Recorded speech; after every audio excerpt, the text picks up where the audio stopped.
বন্ধুগণ, আজকে আপনাদের সামনে একটা বিষয় নিয়ে বেশিরভাগ আসছি। আজকে বিশেষ করে আজকে একটা 25 বছর এক মহিলা, খুব গ্রাম থেকে উঠে আসা এক মহিলার একটা বড় অপারেশন করলাম, যেটা লিভার এবং স্প্লিন বলে, পিলে বলে যেসব অর্গানগুলো আমাদের শরীরে থাকে, তার মধ্যে এক ধরনের প্যারাসাইট বাসা বাঁধে, আমাদের ডাক্তারি ভাষায় বলে হাইড্রাটিক সিস্ট। আসুন দেখে নিই হাইড্রাটিক সিস্ট কী এবং কীভাবে এই পেশেন্ট কখনো কখনো মৃত্যুর কোলে ঢলে পড়ে এবং কত ক্ষতিকর দিকগুলো হতে পারে এবং অপারেশন করতে হয়, অনেক বড় বড় অপারেশন। এই হাইড্রাটিক সিস্ট নিয়ে আপনাদের একটা বেসিক আইডিয়া দেব। দেখুন, হাইড্রাটিক সিস্ট হচ্ছে এক ধরনের প্যারাসাইট, যেটা পার্টিকুলারলি আমরা অ্যাক্সিডেন্টালি আমাদের শরীরে চলে আসে, সেটা কুকুর থেকে হয়। এটা বেশিরভাগই ডগ প্যারাসাইট বলা যায়, মানে কুকুরেরই এটা বেশিরভাগ হয় এবং দেখতে আঙুরের দানার মতো এরকম বড় বড় লাগে, এরকম অনেক অসংখ্য হয়ে যায় এবং যেগুলো একটা অর্গ্যানকে ধরে বাসা বাঁধে। অনেকের কিডনিতে হয়, বেশিরভাগ ক্ষেত্রে লিভারে হয়, লাংসে হয়, ব্রেনের মধ্যেও চলে যেতে পারে, হাড়ের মধ্যে চলে যেতে পারে, ইভেন চোখের মধ্যেও চলে যেতে পারে, যে কোনো অর্গ্যানের মধ্যে গিয়ে চলে যেতে পারে, সেখান থেকে বড় হয়ে সেই অর্গ্যানকে ড্যামেজ করে এবং অনেক ক্ষেত্রে ফ্যাটাল হয়ে যায়। 10% কেসে দেখা যায় যে কোনো পেশেন্টকে মেরেও ফেলতে পারে। এখন দেখে নিন এটা কী জিনিস। এটা বেসিক্যালি জুনোটিক, মানে এটা বেশিরভাগ পশুদের মানে রোগটা। এটা হচ্ছে এর অ্যাক্টিভ, এর যে প্যারাসাইটটার নাম ইকাইনোকোকাস গ্র্যানুলোসাস। এর তাছাড়াও আরও কতগুলো ইকাইনোকোকাস আছে। আমরা যেটা দেখি হাইড্রাটিক সিস্ট হয়, সেটা হচ্ছে ইকাইনোকোকাস গ্র্যানুলোসাস হিসেবেই হয়। হ্যাঁ, তো সেটা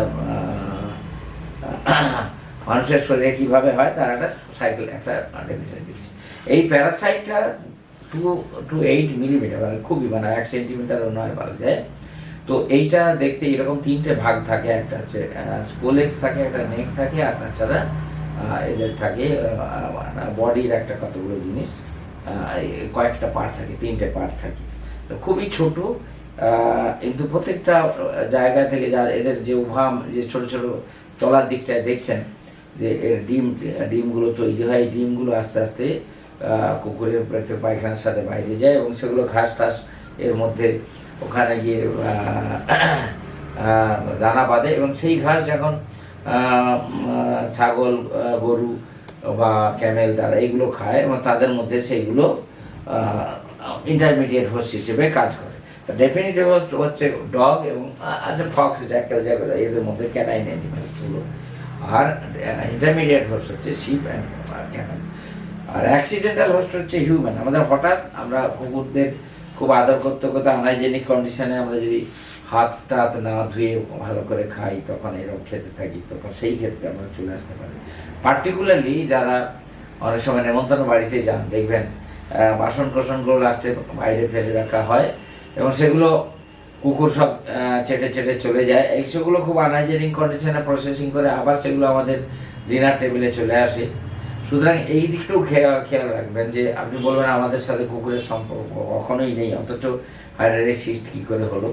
তো এই নেমন্তন্ন বাড়িতে খেতে গেলে তার যে বাসন কোসন যেগুলো, সেগুলো আবার রিসাইকেল হচ্ছে, বাইরে কুকুরে ছেটে দিচ্ছে সেগুলো, তো সেটা দিয়েও খেয়াল রাখতে হবে যে আমাদের তার থেকেও হতে পারে।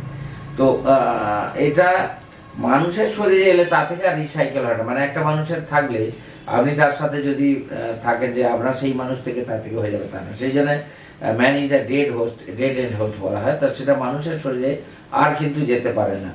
তো মানুষের শরীর থেকে অন্য মানুষের ছড়িয়ে যেতে পারে, কিন্তু কুকুর থেকে অনেক জায়গায় ছড়িয়ে যায়।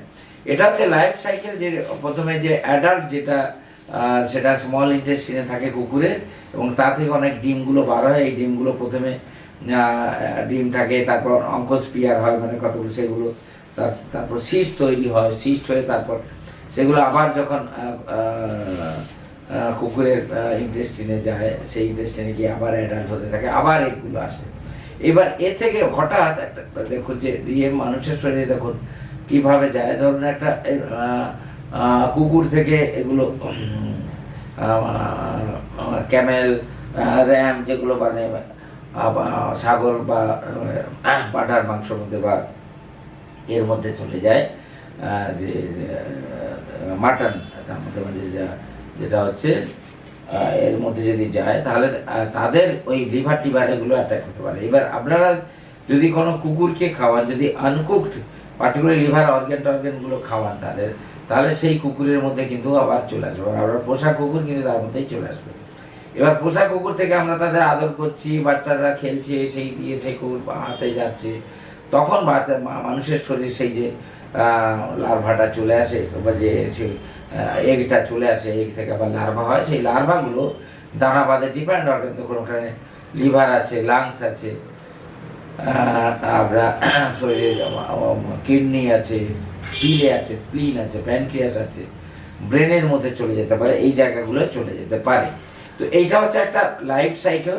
প্রথমে এগ থেকে লার্ভা হলো, লার্ভা থেকে অ্যাডাল্ট হলো, এবং যে লার্ভাগুলো হলো, লার্ভার স্টেজটা যেমন লিভারের মধ্যে যদি দানা বাঁধে, তার মধ্যে 3টে লেয়ার হয়, একটা হোস্টের লেয়ার থেকে, আর দুটো হচ্ছে একটা হচ্ছে জার্ম লেয়ার, যেটা থেকে আবার বারবার হয়ে যেতে পারে অন্য, আর মাঝে আর একটা লেয়ার থাকে। তো এই লেয়ারগুলো কীরকম, যে আঙুরের দানার মধ্যে অনেক বড় বড়, ছোট থেকে বড় ডিফারেন্ট সাইজের হয়।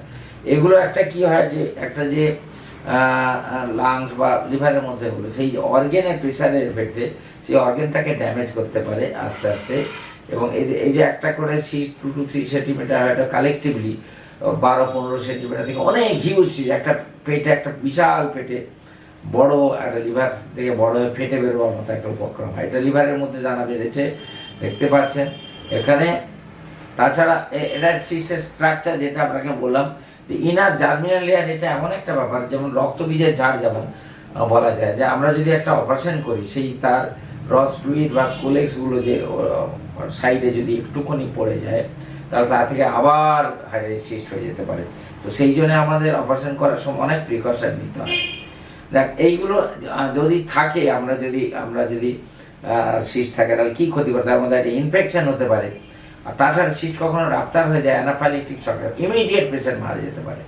আর তাছাড়া যে অর্গানগুলো লিভার বেড়ে গেল, অর্গান ড্যামেজ হয়ে গেল, তার জন্য পেইন হতে পারে, আর ম্যালডাইজেশন হতে পারে, মানে বডি ওজন কমে যাচ্ছে, একদম অনেক রকম ফিচার হতে পারে। তো এগুলো একদম টিউমার লাইকের মতো মনে হচ্ছে, পেটে প্রচণ্ড পেন, জ্বর হচ্ছে যখন তখন, আলটিমেটলি হয়তো লিভার ফেলিওরের দিকে চলে গেল, এইগুলো হতে পারে। সুতরাং আবার তাছাড়া যদি লাংসে চলে যায়, লাংসের মধ্যে ওটা থাকে, অনেক সময় রাপচার হয়ে যায়, কফের সাথে বেরিয়ে আসতে পারে, সেই জায়গাগুলো খুব কমপ্লিকেটেড হয়ে যায়, এবং এমন অ্যানাফাইলাইটিস শক হয়, তার মধ্যে মারা যেতে পারে। এখন আমরা কি করবো, এটাকে ডায়াগনোসিস করবো কী? প্রথম আমরা আল্ট্রাসাউন্ড করি, দেখে তাতে মনে করি যে মানে সাসপেক্টেড যে হাইড্রাইটিস সিস্টেম, তার টিপিক্যাল ফিচার আছে, এবং তার কিছু ইমিউনোলজিক্যাল টেস্ট আছে, এলিজা টেস্ট আছে, ক্যাসোনি টেস্ট আছে, এই টেস্টগুলো করে আমরা কনফার্ম হয়ে যাই। অনেক সময় X-ray, ultrasound, CT scan, MRI এগুলো করে অনেক সময় হেল্প করে। এটা একটা দেখুন চেস্ট এক্স-রে করা হচ্ছে, ডান দিকটা, বাঁ দিকে হাড়, ডান দিকটা দেখুন একটা বড় সিস্টের একটা ফিচার পাওয়া যাচ্ছে, এটা কিন্তু লাংসের হাইড্রাইটিস সিস্ট, এগুলো অপারেশন করে বার করতে হয়। এখন কি হয়, এবার আমরা এইগুলো করে যখন ডায়াগনোসিস করলাম, তার অবশ্যই আমরা অপারেশন করবো, আর নাহলে এই যে অপারেশন করতে হয়, নাহলে আমরা কতগুলো ওষুধ দিই, সেই ওষুধ বলতে অ্যালবেন্ডাজল বলা হয়, দীর্ঘদিন ধরে খাওয়াতে হয়, 6 মাস থেকে 1 বছর খাওয়াই। খাওয়াতে আস্তে আস্তে দেখুন ডান দিকে যে সিস্টটা, বাঁ দিকে সিস্টটা আস্তে আস্তে কমে যায়, মানে অনেক সময় ছোট হয়ে যায়। যদি ছোট হয়ে যায় ভালো, নাহলে আমরা তাকে অপারেশন করে বার করতে হয়। এই একটা আপনাদের আইডিয়া দিলাম। এবার আপনাদের তাছাড়া হাইড্রাইটিসের যেগুলো আছে, অনেক সময় করা যায় যে আমরা গাইডের একটা অ্যাসপিরেশন করে তার মধ্যে যেগুলো প্যারাসাইট কিলিং যে এজেন্ট, সেগুলো ঢুকিয়ে দিই, প্রায় অ্যালকোহল ঢুকিয়ে সেগুলোকে আস্তে আস্তে মেরে বের করে আনতে হয়, সেগুলোও করা যেতে পারে। তো যাই হোক, আপনাদের একটা রাফলি আইডিয়া দেওয়া গেল যে আপনারা কী করবেন, আপনারা হেলথ হাইজিনের জন্য কী করবেন।